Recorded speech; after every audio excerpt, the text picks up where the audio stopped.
Hello, this is Joachim from Playing Piano with Chords.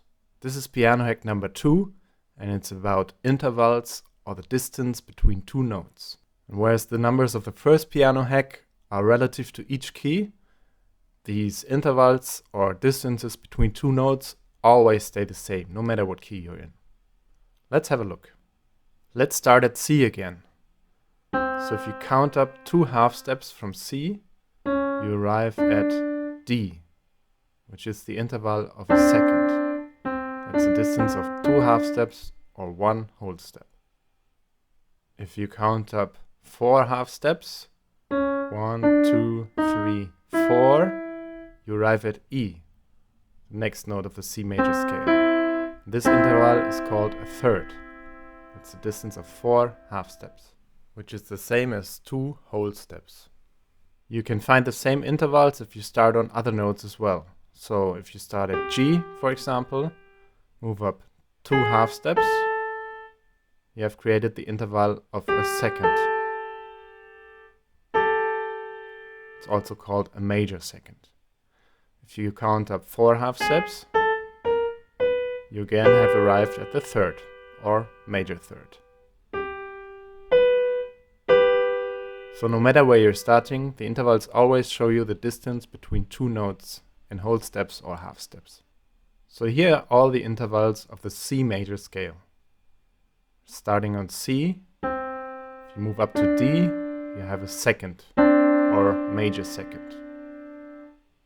From C to E, you have a third or major third. C to F is a fourth.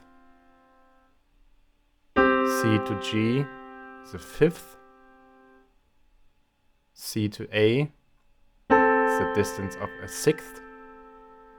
C to B, the interval of a major seventh. And from C to C, the interval is called an octave. That's derived from Latin octavus, which means eighth.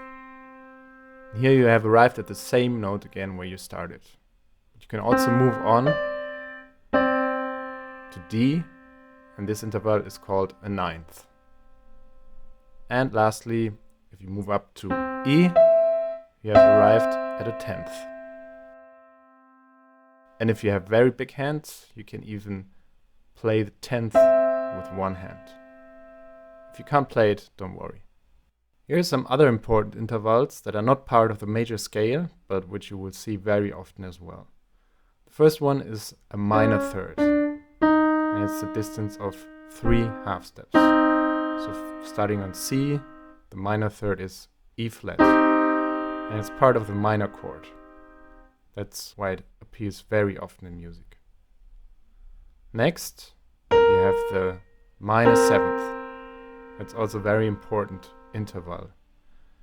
And you can arrive at it by moving down a half step from the major seventh,